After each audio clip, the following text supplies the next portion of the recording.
Everyone, मैं हूँ Rashmiyal and welcome to our channel simple learning. इस वीडियो में हम कवर करने वाले हैं basic concepts of sets. And अगर ये वीडियो आपको हेल्पफुल लगे तो please like it, share it and subscribe the channel. So without delay let's start. सबसे पहले हम देखते हैं कि सेट्स क्या होते हैं। Set is a collection of objects और इसे हम अपनी डेली लाइफ में भी ऑब्जर्व करते हैं। एग्जाम्पल के लिए पहली पिक्चर आप देख सकते हैं, a bunch of flower. Second picture, a class of student. And in the third picture, a flock of birds. ये तीनों पिक्चर क्या रिप्रेजेंट करती हैं? कलेक्शन को रिप्रेजेंट करती हैं। सेट्स हमारा प्रोग्रामिंग लैंग्वेजेस में भी यूज होता है और इसे हम डेटा एनालिसिस में भी यूज करते हैं। इसलिए सेट की स्टडी करना हमारे लिए इंपॉर्टेंट बन जाता है। अब हम देखते हैं अपने एग्जामिनेशन पॉइंट ऑफ व्यू से क्या इंपॉर्टेंट है। So, in mathematics, a set is a collection of well-defined objects. अब मैंने ये दो वर्ड यूज किए हैं, वेल डिफाइंड। तो वेल डिफाइंड को हम एग्जाम्पल के थ्रू समझते हैं। अगर कहा जाए कि टॉल स्टूडेंट्स का हमें सेट बनाना है और यहाँ पे 3 स्टूडेंट है, ए, बी एंड सी। तो ए कहता है कि वो टॉल है, बी कहता है कि उसके फ्रेंड्स उसे शॉर्ट बोलते हैं लेकिन उसकी मम्मी उसे टॉल बोलती है। सी कहता है कि उसके भैया उसे क्या बोलते हैं, शॉर्ट बोलते हैं, लेकिन उसके फ्रेंड्स उसे टॉल बोलते हैं। तो अब क्या है, हम यहाँ पे कंफ्यूज है और अब हम टॉल स्टूडेंट्स का सेट नहीं बना सकते हैं क्योंकि ये वेल डिफाइंड नहीं है।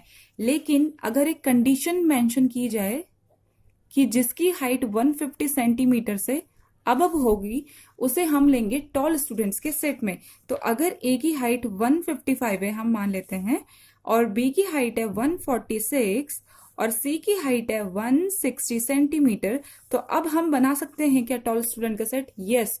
तो अब हम बना सकते हैं क्योंकि अब हमें बिल्कुल क्लियर है जिसकी हाइट होगी 150 सेंटीमीटर से ज्यादा वो आ जाएगा हमारा टॉल स्टूडेंट्स वाले सेट में।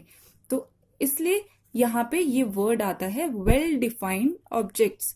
अब हम नेक्स्ट टॉपिक पे चलते हैं। Member of a set. The elements which belongs to a set are called as member of a set. एक सेट का एग्जाम्पल लेते हैं, उसका नाम हमने यहाँ पे दिया है A और इसमें 1 2 3 4 एलिमेंट्स हैं और ये एलिमेंट्स क्या हैं? इस सेट A के मेंबर है। तो जो भी एलिमेंट्स होंगे किसी भी सेट में वो उसके क्या कहलाएंगे? मेंबर्स कहलाएंगे। अब देखते हैं cardinal number of a set. The number of elements in a set is called as cardinal number of a set. तो यहाँ पे एक सेट लिया है हमने जिसमें एलिमेंट्स हैं 0 1 2 3 4। कितने हैं ये? 1 2 3 4 5। इनकी संख्या है 5। तो कार्डिनल नंबर क्या हो जाएगा सेट ए का? 5 हो जाएगा और इसका रिप्रेजेंटेशन हम इस वे में करते हैं और इसका मतलब होता है number of elements in set ए। अब देखते हैं हम रिप्रेजेंटेशन ऑफ अ सेट जिसको हम 3 वे में करते हैं। First one is tabular form, second one is set builder form and third one is description method। अब एक एग्जाम्पल के थ्रू इन सबको एक बार हम देखेंगे। a set of natural number less than 5। Tabular form में इसका कैसे रिप्रेजेंटेशन करेंगे? सपोज हम सेट का नाम बी दे देते हैं, 1 2 3 4। तो ये हमारा सेट बन जाएगा क्योंकि नेचुरल नंबर हमारे 1 से स्टार्ट होते हैं और बोला है लेस देन 5, तो हम 5 को इंक्लूड नहीं करेंगे। तो this one is our tabular और रोस्टर फॉर्म। अब इसे देखते हैं हम सेट बिल्डर फॉर्म में कैसे लिखते हैं। x is such that x belongs to natural number and x is less than 5। इसको हम कहते हैं such that and this is a symbol of belongs to।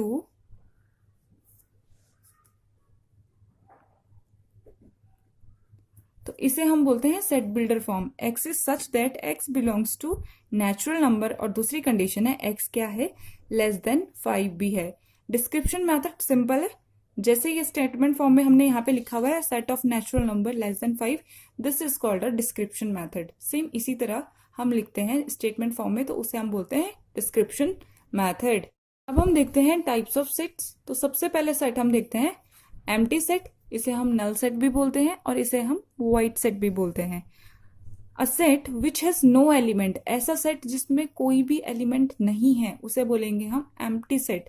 Example देखते हैं, a set of natural number between 1 and 2, तो 1 and 2 के बीच में क्या कोई नेचुरल नंबर होता है? नहीं, तो ये हमारा होगा एम्प्टी सेट। और इसको हम डिनोट करते हैं इस सिंबल से, और इसका साउंड होता है फाई, या तो फिर हम इसे कर्ली ब्रैकेट से भी शो करते हैं। अब दूसरा सेट हम देखते हैं, फाइनाइट सेट।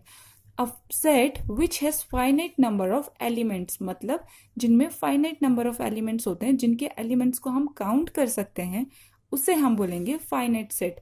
यहाँ पे एक सेट है ए जिसमें है 0 1 2 3, तो इनको हम गिन सकते हैं इनके एलिमेंट्स को, तो ये क्या है हमारा फाइनाइट सेट है। नेक्स्ट सेट है हमारा इनफाइनाइट सेट।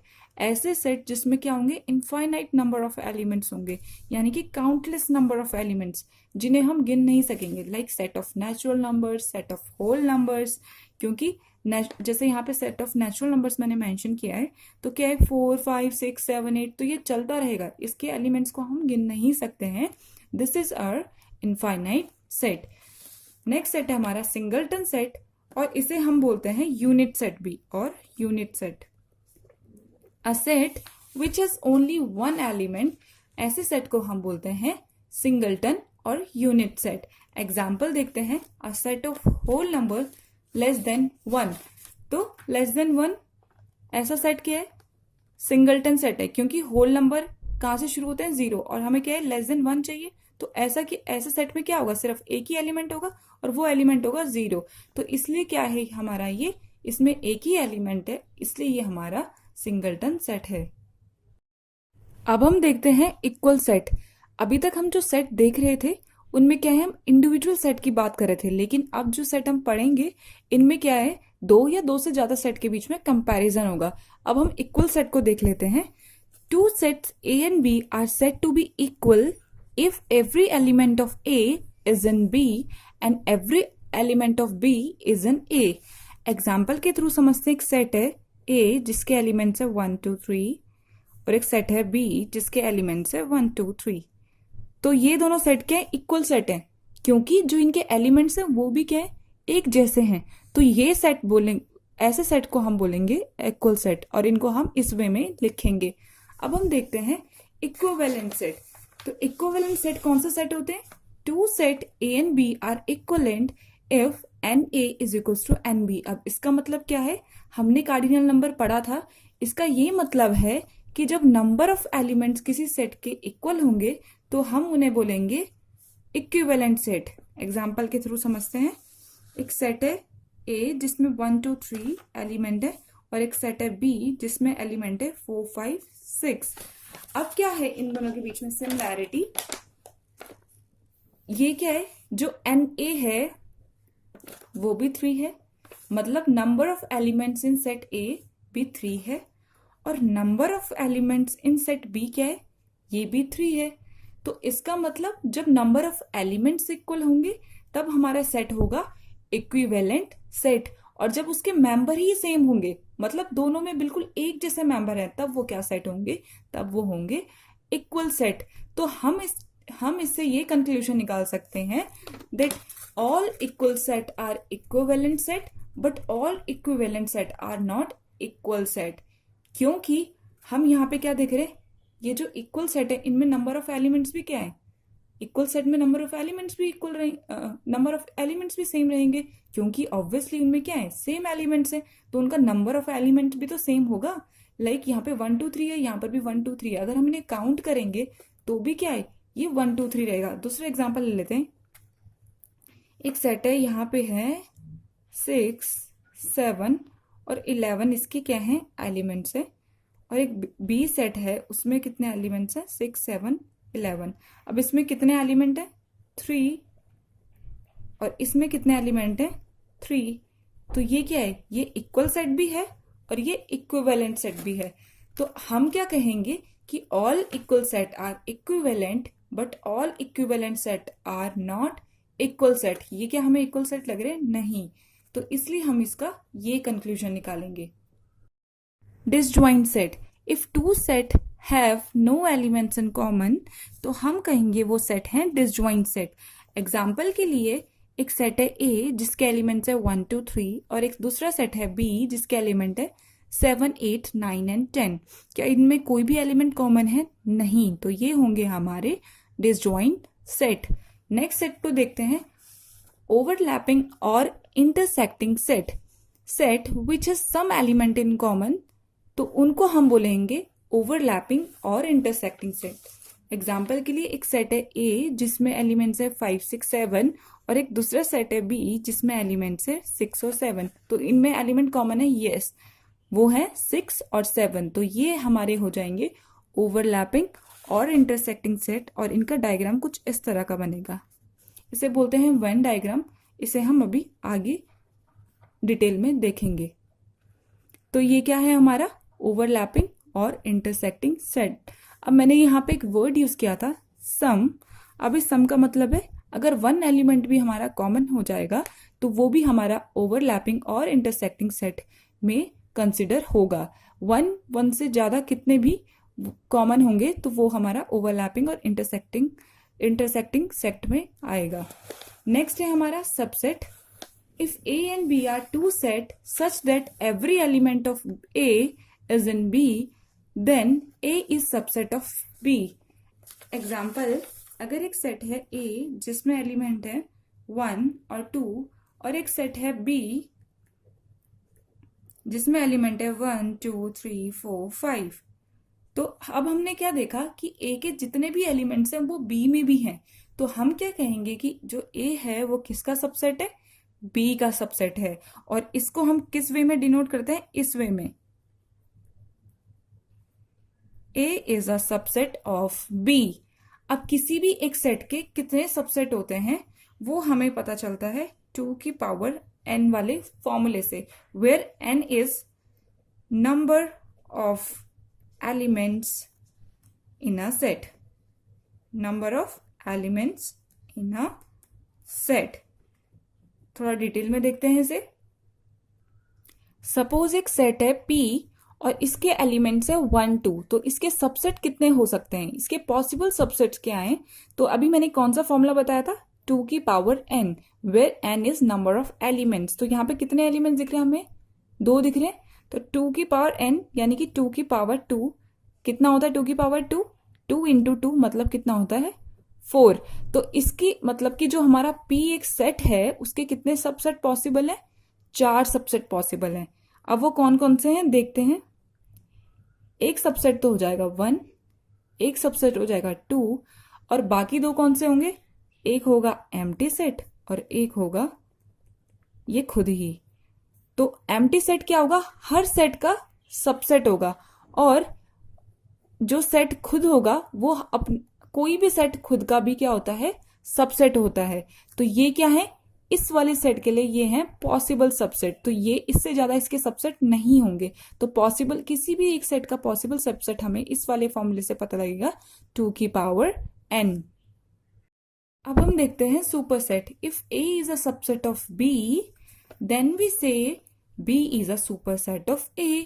अभी तक हम सबसेट पढ़ रहे थे तो मैंने क्या कहा था कि जो A है वो B का सबसेट है, मतलब कि A में जितने भी एलिमेंट्स हैं वो सब हमको B में भी मिलते हैं।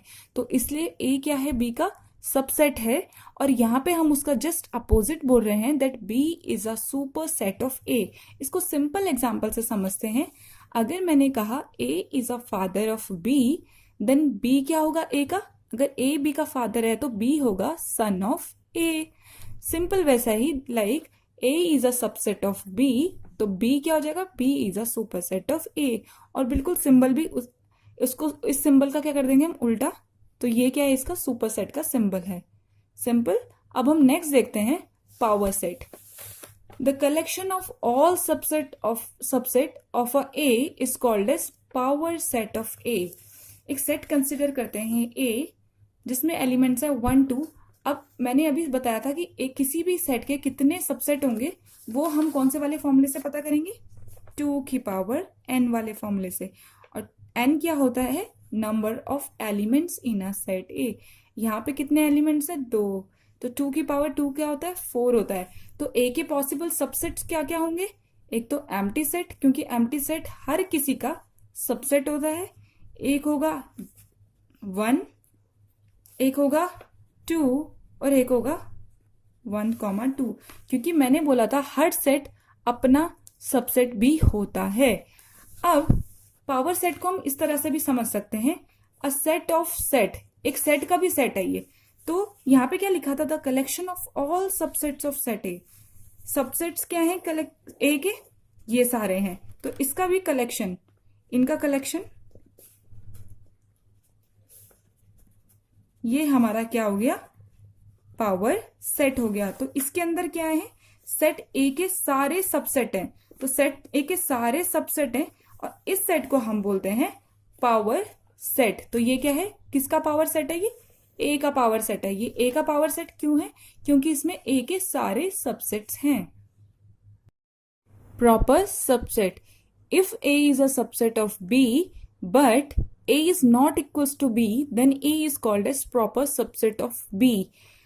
अब हमने पढ़ा था कि अगर a कोई सेट है और उसके सारे एलिमेंट्स b में हैं तो a को हम क्या बोलेंगे, सबसेट ऑफ b। और हमने ये भी पढ़ा था कि हर एक सेट अपना सबसेट b होता है, लेकिन a यहाँ पे सबसेट तो होगा b का, लेकिन a b के इक्वल नहीं होना चाहिए, तभी हम a को क्या बोलेंगे, प्रॉपर सबसेट ऑफ बी। अब हम चलते हैं अपने यूनिवर्सल सेट पे। तो यूनिवर्सल सेट वो सेट होता है अगर हमें कुछ सेट्स गिवन हो, लाइक यहाँ पे हमें गिवन है सेट ए, बी और सी। अब सेट ए और बी और सी के सारे एलिमेंट्स अगर किसी एक सेट में हो तो हम उस सेट को बोलते हैं यूनिवर्सल सेट। और यूनिवर्सल सेट इन तीनों सेट का क्या होता है, सुपर सेट होता है, क्योंकि इसमें इन तीनों सेट के क्या हैं, एलिमेंट्स हैं। दूसरा एग्जांपल भी देखते हैं। एक यहाँ पे सेट है ए जिसमें कौन कौन से एलिमेंट्स हैं, -1 0 1 2, और एक सेट है बी जिसमें एलिमेंट्स है 1 2 3 4। और यहाँ पे क्या है, एक सेट है जिसमें क्या है, ए के भी सारे एलिमेंट्स हैं और बी के भी सारे एलिमेंट्स हैं। तो हम क्या कहेंगे, U is a universal set. और U क्या है, सुपर सेट है ए का और बी का, क्योंकि U में क्या है, ए के भी सारे एलिमेंट्स हैं और बी के भी सारे एलिमेंट्स हैं। तो यही आज के लिए हम इतना ही पढ़ेंगे। नेक्स्ट वीडियो में हम देखेंगे operations on set. Thank you.